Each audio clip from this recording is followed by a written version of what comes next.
controversy thank you here. To talk about something a little edgy, a little quirky, you know. Gotta get a little edge on it. We've been too clean. Whoa, too clean. Good thing my phone didn't just fly off the end of that. Been too goddamn clean on this channel. Not enough edge, not enough edgy political commentary. Right, that's what you guys all want. That's why you come to the No Thank You channel, for edgy political commentary. So, gonna talk a little bit about, oh god, I'm getting messages. They're trying to stop me already because they know this is a bad idea. Alright, I'm gonna go respond to this message. Alright, so, whatever I was just talking about. Oh yeah, okay. Where do I even start? Okay, I think this video is gonna start off by talking about, maybe it's just gonna be a segment in a bigger video, I don't know. But gonna start off talking about woke brands. Yes, we're talking about woke brands. You know about woke brands, you know all about them.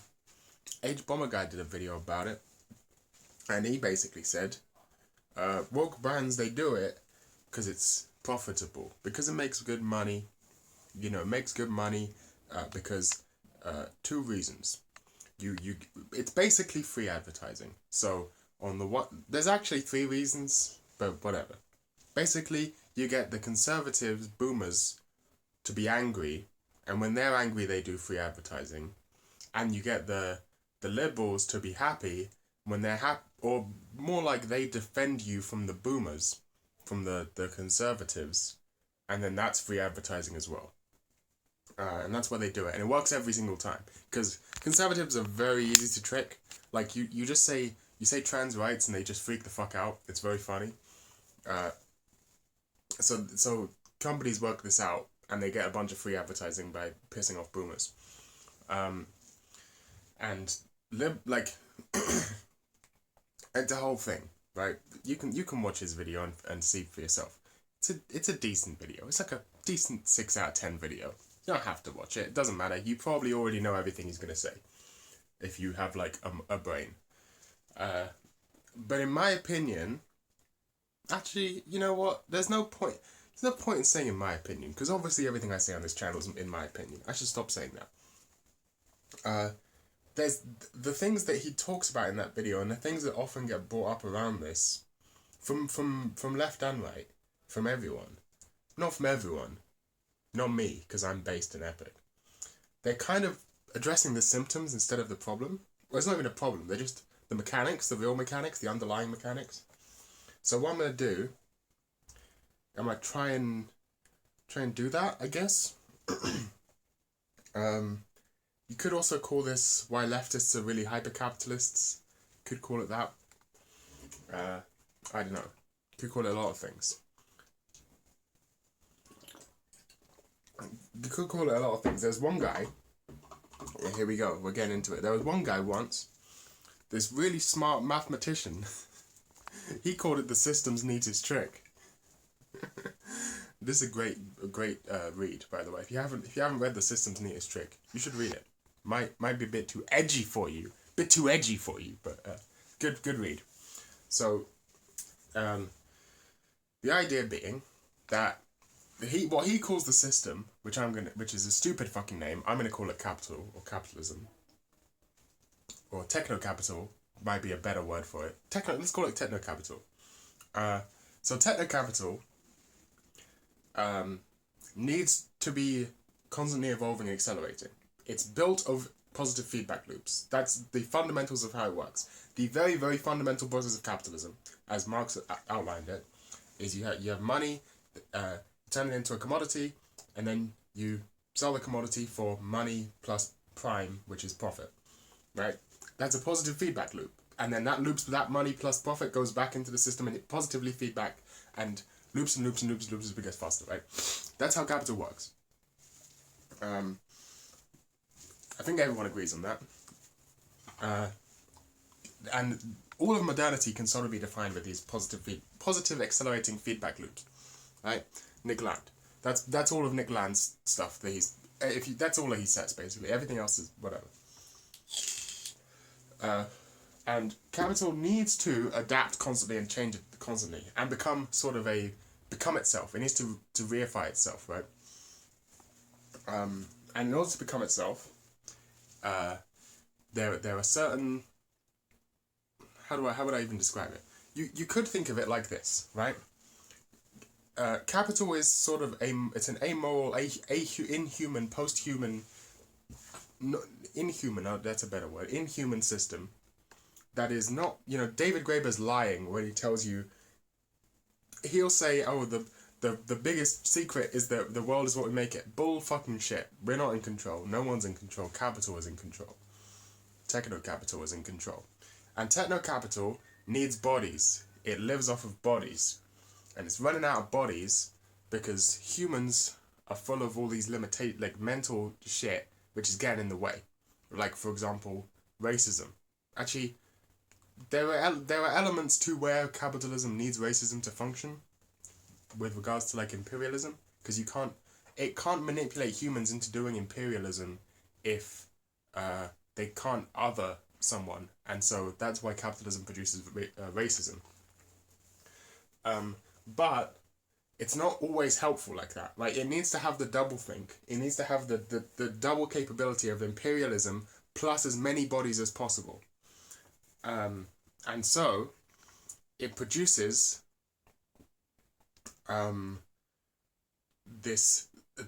capitalism produces, techno-capital produces the need for woke brands, essentially. It produces the need for here's part of the process of capital accelerating is the dissolution of gender. And as it we're just going to talk about gender here because, why not? Take it as an example. Can apply this to all identity movements and stuff. But the dissolution of gender is a part of the acceleration of techno-capital. And as that happens, it needs that to happen to reach itself, to become itself in the future. But it also needs the rest of the people in the world to accept that. And so it produces consent via its public face, which is corporations, brands, stuff like that. And that's why you get woke brands. And you might say, is this anti-id poll? Thank you. Is this kind of goes against everything you've been saying? I thought you liked all of the transgenders. Now, I do. There's not this is what I'm doing. If I just put it in plain English, what I'm doing is I'm taking Kaczynski and I'm taking Nick Land and I'm synthesizing them. That's what I'm trying to do here, which is to sort of say that the system's neatest trick is correct in its assessment that when you get protesters and stuff like that who say who focus on all of this stuff without a core reflection on the destruction of capitalism, right, and economic theory, because economic theory is boring, and that's on purpose, by the way. That's a purposeful thing, is that economic theory is boring, but sort of identity movements and social justice movements are not boring. They're very exciting. You get lots of rapid change very quickly. You don't have to do maths and shit. It's much more exciting. It's more interesting to talk about, to write about, and to protest about. This is all by design from the AI, which will, retrocausally created all of this. Because it needs this to happen. Because it all needs this to happen. Because the end goal has nothing to do with humans, and gender is a human thing. That's not relevant. Race is a human, not relevant. Get rid of it in order for capital to reach its final form, because that's all getting in the way. There are times when it's useful, and when it's useful it makes it happen. For example, right now in Afghanistan, the machine, the basilisk, needs lithium to make computers. needs lithium. And there's loads of lithium over there in Afghanistan, so it manufactures a reason to go and get the lithium from Afghanistan. That's what happens. It's just how this thing works. Just how the whole beast works. It manufactures bodies to sacrifice to itself. You know, it's not in capital's best interest to have a whole subset of the population. Maybe it's people of colour, maybe it's gay people, trans people, all of these marginalised groups, as they say, not having access to work, not being able to work, not being able to produce capital as efficiently. That's not in capital's best interest, which is weird because you would think that the leftists are the ones that are against capital's best interest. Interesting. You'd think that, but you might be wrong about that. But the idea being that no one can possibly be against capital's best interest. There is no, as Land would say, there's no exit from capital because capital is the exit from the human, right? That's what he would sort of say. Capital is exit. They're the same thing. And that's why leftists are hyper-capitalists, I guess, is what I'm trying to say. You'll just see less and less economic theory and more stuff that isn't economic theory, because even the economic theory is actually capitalist. I'm exaggerating here about how little leftists care about economic theory. Leftists will sort of vaguely have an understanding of it, and they will critique capital. They will critique it. They will say, well, this is bad because capitalism. Like they do talk about it. I'm exaggerating, and I'm also combining like liberals and leftists into one big camp, and I'm saying leftists as if it's a hegemonic fucking homogenous mass, which it really isn't. They love infighting so much, but none of that matters. But all of it functions to strengthen capital. Even what they call communism is actually just a higher stage of capitalism. Communism doesn't negate capitalism, and that's a kind of a difficult thing to wrap your head around. So when a number increases, it's kind of a bit of a weird philosophical thing. So if you go from 2 to 3, 2 didn't increase to 3. 2 was replaced by 3. That's not how communism works. It's more like if you go from here to here. That's a movement, right? Here still exists. You're just over here now. Whereas if you go from 2 to 3, you no longer have 2. You have 3 instead. What communism does is it takes capitalism and removes all the bad bits, basically.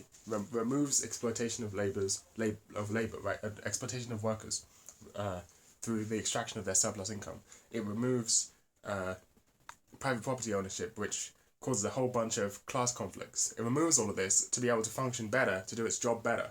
And its job is to produce itself in the future. So communism is just capitalism, but better.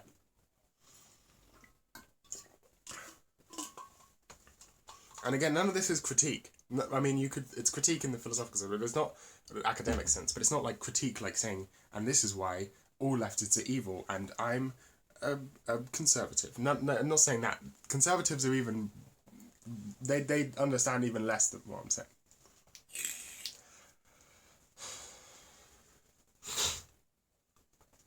But am I making any sense here? Am I making any sense here?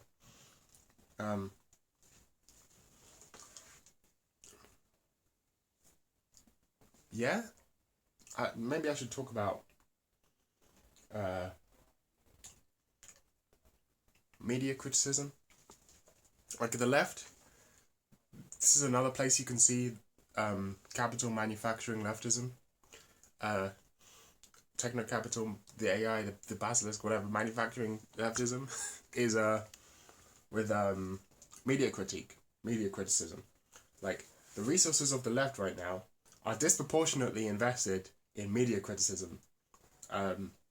Like, all of the most popular leftists in the world basically focus on media criticism.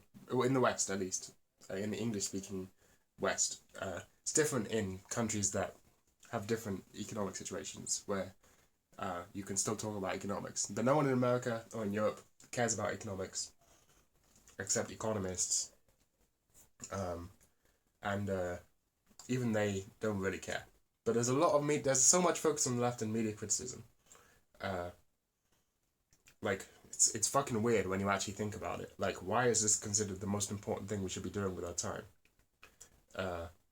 And people will say as an argument, you can do both, man. You can do media criticism and identity and economics. You can say you can, but that's different from actually doing it. Because economics is boring, and I want to talk about the new Star Wars movie, you know? And that's another reason why you get these woke brand things. For the same function that makes leftists and liberals constantly obsessed with media criticism is the same exact function that makes Disney put progressive, pseudo-progressive stuff in their movies and so on. It's the exact same function that capital requires bodies.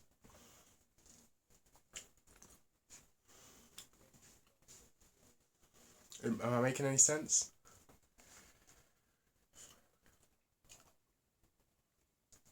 Don't know if I'm making any sense.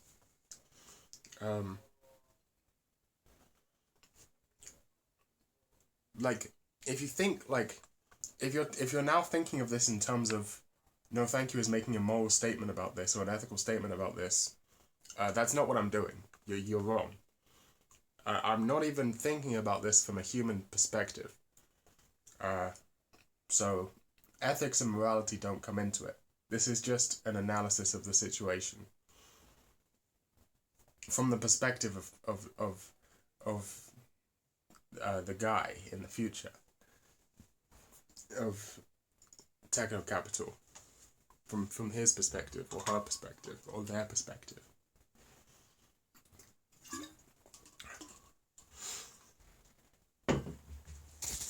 What is this sort of accelerationist critique of civilization in work as a sort of response to Dote's video?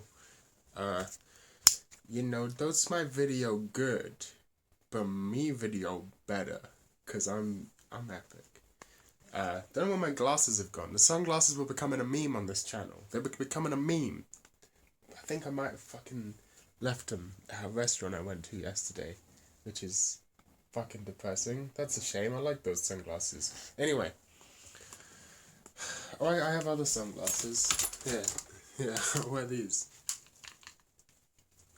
What do you think about this, eh? Weren't expecting this, eh? Shed some light on the situation. Let's shed some light on the situation. Okay. What was I talking about? Accelerationism. This is now an accelerationist video. This is now an accelerationist video about post-civ. I don't know what this is.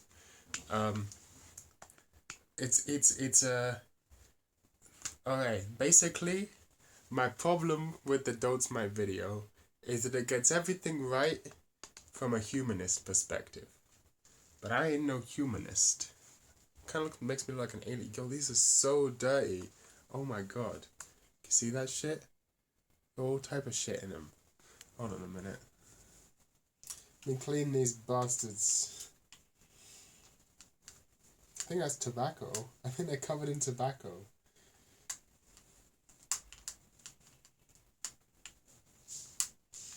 Alright, there we go. Much better. The idea that post-civ should somehow serve the human machine is optimistic.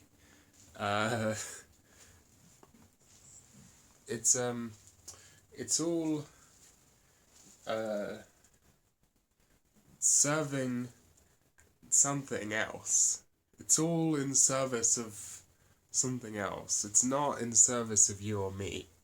It's simply the process by which it creates itself, by which the ripples play in reverse. Like, imagine dropping a stone in the water, right? Imagine dropping a stone in the water and filming it. This is filming it. Filming it as you drop a stone in the water, and then take the video and play it in reverse. Capital is the ripples. Civilization is part of capital as the ripples. But the stone is techno-capital AI singularity in the future. That's what we are. We're just. You gotta surf. You gotta surf the ripples, man. You gotta surf the ripples, man. You know. Who is? Let me ask you a question, dear viewer. Who is the revolutionary subject of our times? You know. Marx. That whole thing is like the proletarian is the revolutionary subject. But is that really true? How many proletarians do you know? I mean, that's obviously a trick question. But is it even correct to make that assertion that the proletariat are the revolutionary subjects? Do they actually do it? They don't seem to be doing much these days in our so-called advanced Western civilizations. Don't seem to be doing much of that at all. You know, I ain't no proletarian. I ain't no worker. Don't say no worker. We ain't no workers. You ain't no workers, right? I assume, hopefully. Unless you're a wagey, in which case, I feel sorry for you. But is the worker, the labourer, the proletariat? I know those are different things.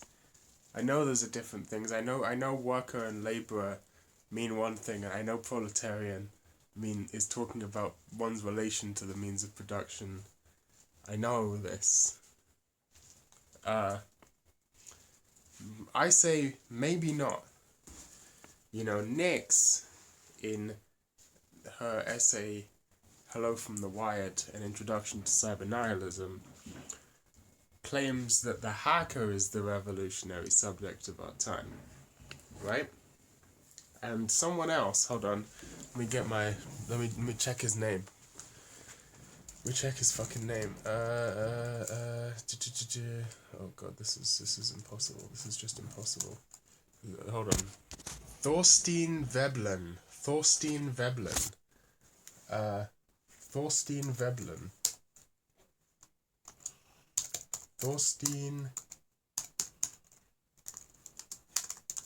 Veblen.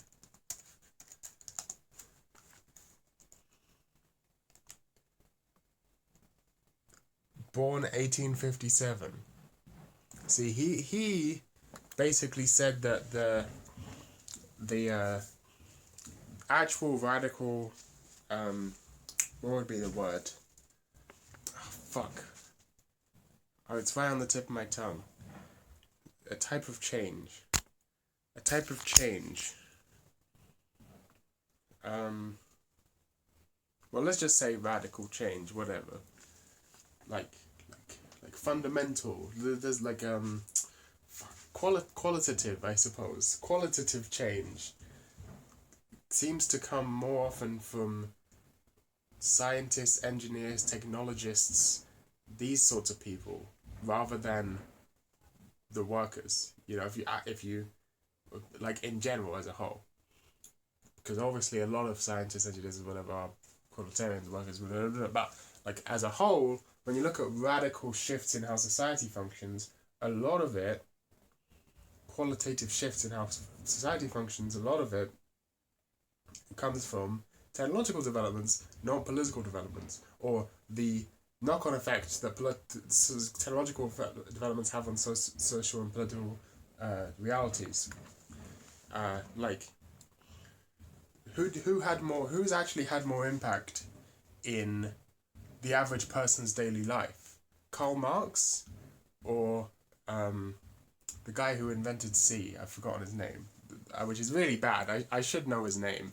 We should all know the guy that invented the C programming language's name. But like, who's actually had more impact in people's lives? You know, who's had more impact in people's lives? Like, the collective workers' power that Marx refers to. Like, I don't think any of us have ever felt that in the modern era, or the guy that invented the microprocessor, the guy that invented the transistor. It's the guy that invented the transistor that's had more of an impact on people's lives, right? And so Nick says that the hacker, which is basically a technologist rebel, you could say, someone who sort of, uses the same tools for a different means, is the revolutionary subject of our times. And I think this is... So, there we go. I've talked about the literature review. Now for my opinion section. I think this is partially correct, but also partially following neoliberal narratives about scientism and stuff like that. Like, oh, you don't have to do any political change because science and technology will change the world and fix all your problems. Like, it's sort of like these people who have religious faith in science as a broad concept, that, like, as a religious concept, to solve climate change, don't worry, we'll innovate our way out of it, like that sort of thing. It smells a bit of that. But also, like, I can't really argue against the point here. Like, that is true. Well, everything I just said in the literature review segment of this video. Like, that is all fairly true, I think. Isn't that interesting? Isn't that kind of interesting? And that's part of the reason why I'm so invested in free software, Libre software, and so invested in decentralized software. Because that is a really fucking good way to do these things, you know? Like, there was recently a whole, like, people are upset, understandably, because OnlyFans, you guys know OnlyFans. OnlyFans is banning sexually explicit stuff on their platform, just like everyone else is cracking down on this sort of stuff. Twitter, Tumblr did it because of Copa and Sesta and these things, and then all of the major porn sites have, like, removed every amateur thing from their site. Only like there's a whole panic about it right now, and now OnlyFans is saying no more sexually explicit content on the platform, but you're still allowed to do nudity. I don't know, it's kind of vague, but like, people are upset about this. They're saying, sex workers depend on this for their livelihood, and it's taking bodily autonomy away from women, which is all a fair point, to be honest, although, the problem isn't that. The problem is that we have an economic system where women are forced to become sex workers in order to support themselves. Like, there's a kind of a weird dichotomy here of, like, how much of it is... It's a bit like the old anti-feminist argument against the gender wage gap, which is like, oh, well, it's just women's choices to go into lower paying jobs. Like, that's their argument, which seems like a silly thing to say, because it's like how much of that is a free choice? Like, if we lived in a more egalitarian society, how many women would actually choose to go into,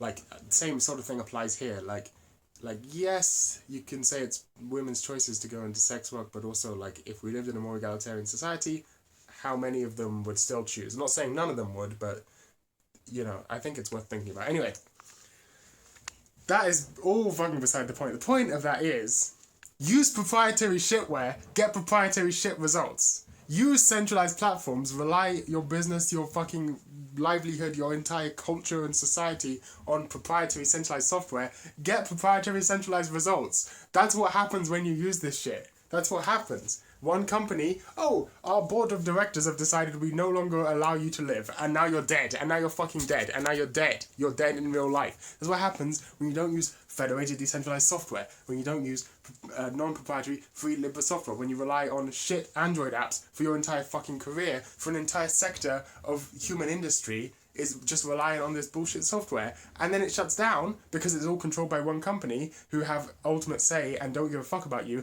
and then you're like, oh no, they're all morally wrong. No, you're an idiot for thinking they wouldn't be. Of course they're going to be fucking morally wrong. It's like, It's like people who are surprised when the government does bad things. Of course the government does bad things. That's the function of the government. They do bad things. Of course corporations are going to do bad things. Of course proprietary software is going to suck. It's what it does. It sucks. That's its job. You know, same thing with you know, and obviously, I'm not ignoring the social dynamics that have forced people onto these platforms. I'm not ignoring any of that. I'm not ignoring the fact that, like, oh, well, we could all move to PeerTube and host all our videos on PeerTube, but no one would come. If everyone did it, people would come.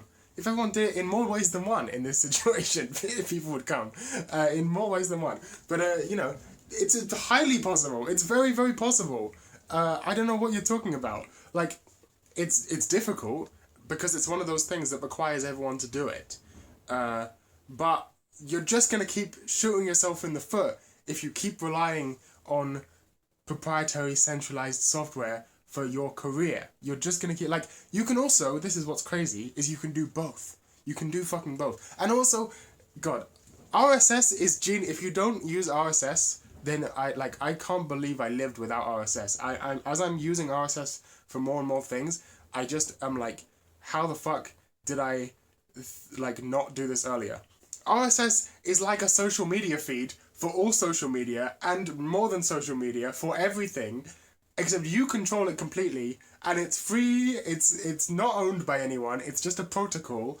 It's fucking universal standard. It's brilliant, right? Like if we just encourage people to use RSS more, I think this is the beginning of solving all of our problems, is to encourage people to use RSS more.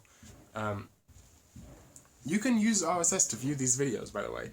What you do is you get my channel ID, which you can go on my here, I'll teach you. I'll give a tutorial right now. Okay, so let me get my channel up. Hold on. How am I going to show you how to do this? But you can look it up. You can look it up how to make a YouTube channel into an RSS feed. It's fairly easy. There's a billion RSS readers out there. You can do your own research into the one you want to use. Newsboat is the one I recommend if you're on Linux, but you know, you can look it up. There are plenty of ones that work fine, including ones that are on the web and stuff like that, like Tiny RSS and stuff, whatever. Like, what I'm saying is, the idea of, well, no one will come to our platforms if we move to this obscure platform, right, is solved by RSS. Because everything suddenly becomes curated into one feed, and people are used to one feed. That's why they don't why people that's the big argument against all of this. It's like, oh, we have to use YouTube, we have to use Pornhub, we have to use all of these centralized big proprietary nonsense softwares because no one will see it if we post it in other places. Well, if we encourage people to use RSS, then it's you can post it anywhere on the internet, and as long as it's sent to a person's RSS feed, to his person's RSS reader, then they see it. So the main, instead of saying, hey, subscribe to me on YouTube, what you should say is subscribe to my RSS, right? And then you can host a feed yourself, which has all of your everything you make on it, and it will go to a person. It's like an email list, but better. More and more people are doing email newsletters these days because notifications and subscription pages on these big proprietary websites are getting more and more curated by AI and less actually representative of what you subscribe to. If only there was a solution. Oh, fucking wait, there is. It's RSS. It's purposefully being destroyed by the modern internet. There are companies out there. I am sure that there are people in YouTube and Facebook and all of these big companies, Amazon, whatever, that get in a boardroom someday and be like, how can we destroy RSS? Because it hurts our business model. Because it doesn't keep people on our big centralized websites. It solves the problem. Solve the fucking problem. It's right there. It's easy. People used to use RSS for everything. It's very easy to set up. It's not difficult. I should do a tutorial on how to do YouTube RSS like I do. I mean, I've done vague videos about it, but I should make it very clear, explicit how to do it because it's fairly easy. Once you actually know how to do it, it's fairly easy. What was the fuck was I talking about? We've gone on a big fucking tangent here. This was supposed to be a response to Dotemite video, and I've just been going on a rant about RSS. Everyone should. It's fucking great. I'm telling you. It will change your life. It will improve your life. Like I can. It's so cool now that I'm using it to its full potential. I'm not. I'm slowly starting to use it to appreciate the full potential of RSS. I open up Newsboat and I get all my YouTube subscriptions and then like all the blogs that I like, and it's like it's fucking sick. It's sick. Yeah, blogs are still a thing. People still make blogs. Remember those? Remember blogs? No, you don't. Neither do I, because none of us were alive in the 90s. Well, I was alive, but not conscious. Um, the hacker is the revolutionary subject. That's something about post-human civilization. Post-human post-civilization. Humanist notions of civilization. Something about that. Like, the idea that post-civ should work for you is not an idea that I find particularly important. Doesn't have to work for you. Like, civ as we know it is merely a function of these ripples I was talking about, the ripples of capital. But once, like, we get far enough inwards towards the center, towards the whatever, it becomes irrelevant. It just becomes irrelevant. And that's the point I'm trying to make.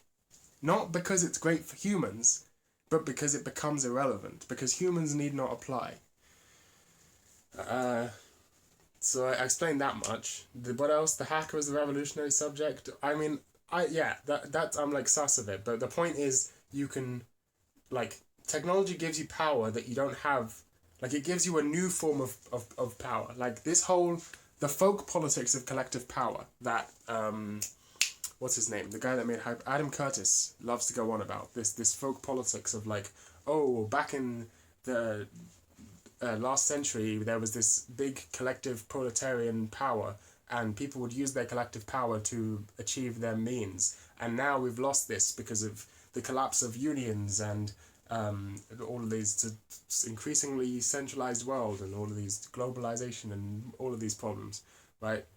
But what I think Adam Curtis fails to realize is that you can't just re-implement the old methods of collective power. People have been trying for years and they don't work. Go read... it's something about the Situationists. I'm forgetting exactly what it is, but it's like a Situationist text about the protests in Paris in the 70s and about how the unions were the ones that busted the protest. Right? It's I forget what the fuck the text is about, but it's like a historical account of how, like, factually these protests were neutered and disempowered by the unions which were originally supporting them, because the unions were there to serve their own interests and not the interests of the protesting people. And so it ended up where the unions were essentially siding with the capitalists that the workers were striking against. And, you know, there were people who were siding with the unions because it feels like a good thing to do that. Like, you're supposed to, like, according to the laws of social organization and revolution and all of these leftism things, the unions are supposed to help you. So workers, not really understanding what's going on, or maybe partially understand, or maybe just because they, like, the idea was that they wanted to do very minor incremental change, and so when the movement got too radical, the unions shut it down, and then that sort of split the entire movement in half, which removed a bunch of the core power and manpower from it, and the unions were siding with it's a whole fucking thing. The point being, that's exemplary of how these old school tactics don't work anymore. Like these folk politics tactics of direct action and local community stuff and all of that is only helpful on a very small playing field, and that's not the playing field we should be really thinking about.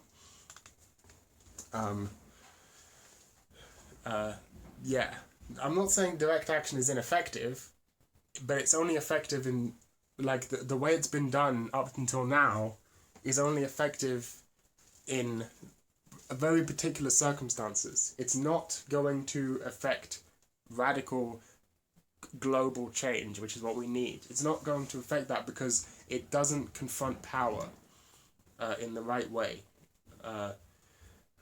And Adam Curtis thinks he understands this, but doesn't.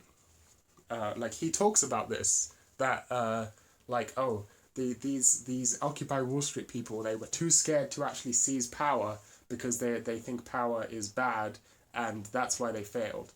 But you need to address the social and historical circumstances which led to this. Why are they scared to grasp power? Like, what? I wonder why leftists are scared of institutional state power having too much influence over their leftism. I wonder if there was some sort of failed state which might have influenced them to have this opinion. And maybe they're trying to think of another way to do it, which I think is fairly reasonable, but they're not actually, they haven't done it. And that's one of the things that's so powerful about technology, is the ability to have rules without rulers, which is kind of the most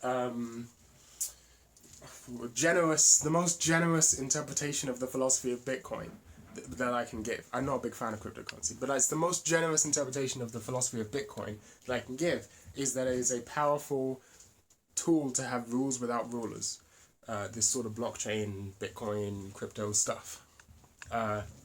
Which is, in my opinion, it's a good start. It's a good start, maybe it needs a lot of work.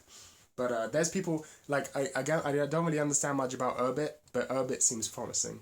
But I think a lot of these systems are actually really useful, because creating these new technological standards will impact people's lives if people actually choose to use them. And getting people to use them is, the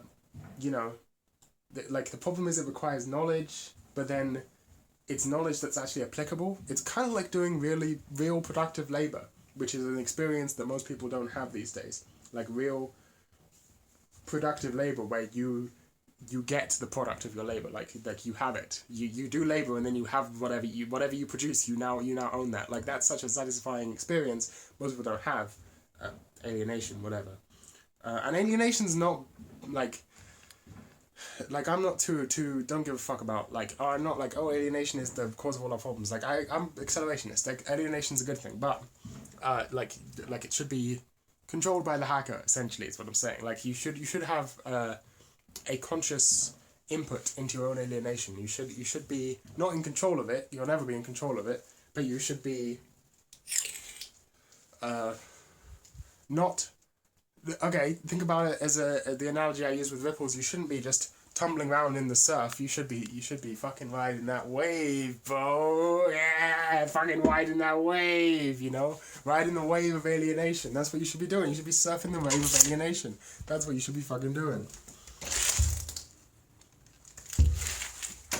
Don't know why I just did that, but that's what I'm trying to say. To surf the wave of alienation, install fucking Gentoo. If you're digging deep enough into alt networking technology, you're eventually going to come across something which sort of links to what a lot of people consider the core of the ideology of stuff like the small internet and Matrix, Gemini, Publixes, stuff like that. No Matrix, Gopher, I meant. And that is, you're going to find something called the slow movement. Now, the slow movement is pretty self-explanatory. It's sort of the most blatant decelerationist movement. It's like, life is too fast, we should just take the personal choice to slow down and live life slowly and stuff like that. Got popular in France at one point. Kind of hippie bullshit, in my opinion. Which is weird, because I like all of this technology. So why do I like all of this technology that's sort of founded on this incorrect principle, decelerationist principle? Is all of this free software, alternative networking stuff decelerationist? Find out now on the next episode of No Thank You, which is happening right now. This is the next episode. Whoa. No is the answer. No. What it is, it's some of it is. There are people who are like Luke Smith, for example. He's a kind of a epitome of decelerationist. He's literally an anprim, or I don't know if he's an anprim or what, but he's a primitivist of some kind. He's also like a tradcath or whatever the fuck. I don't care. But he is like oh yeah, I fucking moved out to a homestead in the woods and I cancelled internet in my house and I installed OpenBSD. Aren't I so swaggy? Right? Like, no, no, you're just doing what you're just jumping on memes is what you're doing. You're jumping on memes in a desperate attempt to escape the ripples. You're climbing up onto whatever memes you can find. Oh, help me memes, help, like the Titanic, just like clinging onto memes. Nah, don't cling onto memes. Ride the wave, ride the wave. Like that's decelerationist, which is just doomed to fail. Decelerationist is another word for doomed to fail. But if you want, should I do a proof that it's doomed to fail? Should I just do a quick mold bug? The mold bug proof that decelerationism is doomed to fail. The mold bug proof. I'll do it. If you take a, so you could describe acceleration and deceleration in incorrect slightly terms of. Well, if you want to accelerating, what are you accelerating? Progressivism, leftism. You could say that. And then you want to slow down, you want to conserve what you already have, you want conservatism, right? You could say it in these terms. It's a bit more, like, those things have connotations which don't actually mean what they mean. Like, not everything leftist is actually truly accelerationist and progressive, and not everything right-wing is actually truly conservative. But like they have a bunch of connotations for political historical reasons, but we can sort of overgeneralize like that for the sake of this argument. If you take imagine a modern conservative like I don't know, Ben Shapiro. Take Ben Shapiro and then time travel back 100 years and then show him to a conservative from 100 years ago. And Ben Shapiro's conservatism would basically be super progressive to this conservative from 100 years ago. Do this, then take the conservative from 100 years ago, take him back in time 100 years, and show him to a conservative from 200 years ago. And so on, etc. By it constantly, they're getting more, like, as the further back you go, the more conservative they seem, right? Whereas if you do it to a leftist, if you take a progressive, socially progressive leftist person, and take them back in time 100 years, and show them to a leftist, well, the leftist from now is going to seem even more progressive than the leftist from back then. So both sides are going to seem more progressive because history has a left-wing bias. History has a progressive bias because it's a progressing, marching, like, you can't have deceleration. It's just impossible. At least within capitalism. Okay, so there's my proof. That's why deceleration is nonsense. Or it's book politics. It's just doesn't work at scale. Might work for you. Might work for you. Maybe you can have fun living in the woods, and why wouldn't you? I mean, it's a good place to live. But yeah, it's not society-wide change is what I'm saying. So these things happen. These things exist. So why is these alternative networking things, these like Gemini, like Gopher, like even you could extend it to just like free software in general, if they end up leading to conservative things like the slow movement, why are they not decelerationist? Well, here's why. They're actually zero accelerationist. They're accelerating towards zero. They're not decelerating. Everything accelerates towards zero. So I think an ultimate example of an accelerating process would be my operating system or any rolling release operating system. That is the epitome of an accelerating process. Open source software develops at a much faster speed than proprietary software, and better. It's just a function of how it works. It's the best way to keep up with modernity. Proprietary software is too slow to adapt. It's too slow to adapt to security flaws. It's too slow to adapt to new technologies and such like that, right? Take something like, I don't know, maybe JPEG XL. That's a new thing that's happening, right? It's a new image format. In a proprietary system, someone at the place would have to convince their upper management that it is profitable to add support for this new file format. then they would, it would be a whole bureaucratic nightmare is what I'm saying. Whereas with free open source software, someone who sees this can just be like, oh, that would be cool, I'm going to patch this in, and then submit the patch and whatever, and either the person who runs the software, the maintainer of the main fork is like, this is cool, or the person who maintains the main fork says, this is, no, I don't really like this, and then they just fork their own version which has support for JPEG XL. Either way, it's a much more efficient system for keeping up with technological progress than bureaucratic and hierarchical proprietary software system, the system that produces proprietary software.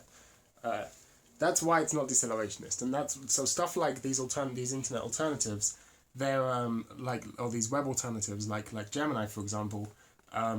They're not really decelerationist. They're actually faster, although they're smaller. They're just smaller, but they're not smaller.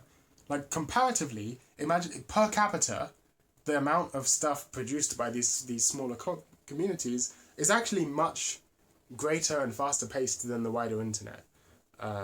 It's just that there are so many people on the web that it seems like it's much faster. There we go. I think that explains it. You might be a bit confused when I say stuff like techno-capital, or I talk about capital, being a retro-causal thing from the fucking future or whatever. Like, you might be a bit confused about why I frame it like that. Why do I frame... What is capital? It is something which produces itself in the future. It's the future... It doesn't in the future there is this thing, techno-capital, which is basically an AI, because it's artificial in that it's not like a organic life form, and it's intelligent in that it produces itself intelligently and adapts intelligently. It's an emergent intelligent AI, right? That's how I conceive of capital. That's how Nick Land conceived of capital, a lot of people, right? That's the sort of whole shtick, is that capital is an AI, techno-capital is an AI which produces itself in the future retrocausally. Why? And the reason is because any description of capitalism, any attempt to understand the systems of capitalism is going to be by nature flawed, because by the time you've described it, it's already accelerated, moved on, and it's whatever you said is no longer accurate. To put it in Wittgensteinian terms, which if you want to go Wittgenstein, which I always do, when you try and describe capitalism, what you're actually trying to do is come up with a definition for the word capitalism. But that's never going to work, because, as Wittgenstein would say, right, words have meanings not intrinsically, but because of the language games we play. And capitalism, the techno-capital controls the game here. And the game is constantly shifting. And amorphous. In fact, there are 50 different types of game being played at all times by different people.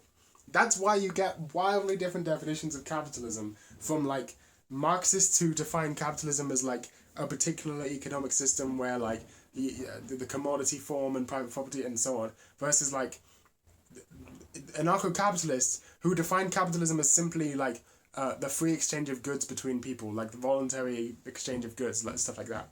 Capitalism is whenever there is any voluntary change, which means it's just always existed.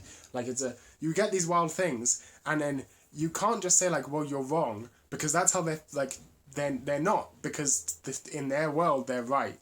In their experience of how this whole thing works, they're right.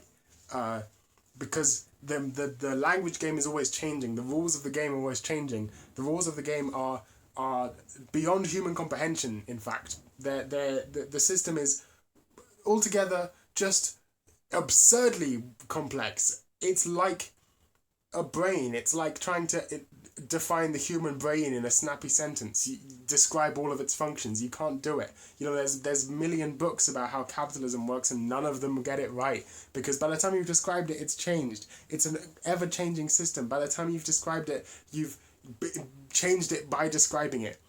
The rules of the game are so amorphous and quantum that it's fucking nuts. The only way to think about it that makes any sense is to think about it as something that exists only in the future, and to try and hyperstitionally understand it, create understanding of it. That's the only way that makes sense to think about it. You can't think about it as something that is happening right now. You physically can't do it. You can't understand it like that. You can only think of it in terms of something which is creating itself. That's the only way that it makes sense to think about.